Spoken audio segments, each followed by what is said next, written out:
আল্লাহ রাসূল সাল্লাল্লাহু আলাইহি ওয়াসাল্লাম বলেন, শোনো, ওই যে ইউসুফ আলাইহিস সালাম তার ভাইদেরকে ক্ষমা করে দিয়েছিলেন, আমি নবী আজকে মক্কার সমস্ত বাসিন্দাদেরকে ক্ষমা করে দিলাম। সুবহানাল্লাহ।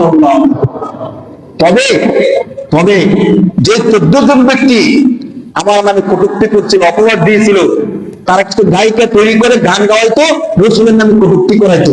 আল্লাহ রাসূল বলেন, এই 14 জন ব্যক্তি স্যার আমি সবাইকে ক্ষমা করলাম, শুধুমাত্র এই 14 জন ব্যক্তিকে যেখানে পাওয়া যাবে সেখানে হত্যা করা। তাদের মধ্যে ছিল একজন ব্যক্তি, তার নাম ছিল ইবনে খতাব। ইবনে খতাব যখন বুঝতে পারছে সে নবীর নামে কটূক্তি করতো, সে যখন শুনতে পাইছে যে যেখানে পাবে সেখানে হত্যা করবে, কিন্তু কাবা শরীফ তো নিরাপদ, সেখানে কাউকে হত্যা করা হয় না, এই মনে করে সে কাবা শরীফের গিলাফ ধরে ঝুলে রয়েছে। সাহাবা একরাম এসে বলতেছে, আল্লাহ রাসূল, ইবনে খতাব কাবা শরীফের গিলাফ ধরে ঝুলে রয়েছে, তাকে কি করা হয়? আল্লাহ রাসূল বলছেন, তাকে সেখানে হত্যা করে দাও। সুবহানাল্লাহ। কারণ সে এমন অপরাধ করছে যে অপরাধের পরে পৃথিবীর মধ্যে বেঁচে থাকার অধিকার তার নাই। ঠিক কিনা বলেন?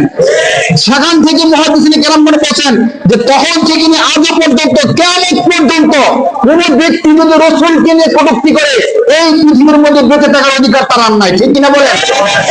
আমরা এই জিনিসটা এখনো বলবো, তোমরা যদি বলো রাসূল সাল্লাল্লাহু আলাইহি সাল্লামকে কটূক্তি করা, গালি দেওয়া তোমাদের বাক স্বাধীনতা, তোমাদেরকে হত্যা করে পৃথিবী থেকে সরিয়ে দেওয়া মুসলমানদের বাক স্বাধীনতা। ঠিক কিনা বলেন? কেন রাসূলকে গালি দিতে যাবা? এটা সবচেয়ে বড় দলিল। রাসূল সাল্লাল্লাহু আলাইহি সাল্লাম বললেন, ইবনে খতাব কাবা শরীফের গিলাফ ধরে ঝুলে আছে, তাকে রক্ষা নাই, ক্ষমা নাই। সে নবীর বিরুদ্ধে গালি দিছে, নবীকে গালি দিছে, পৃথিবীতে বেঁচে থাকার অধিকার তার আর নাই।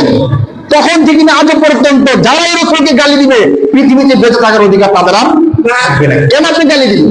আপনার কি ক্ষতিটা আল্লাহ রাসূল করতে বলেন? শুধু শুধু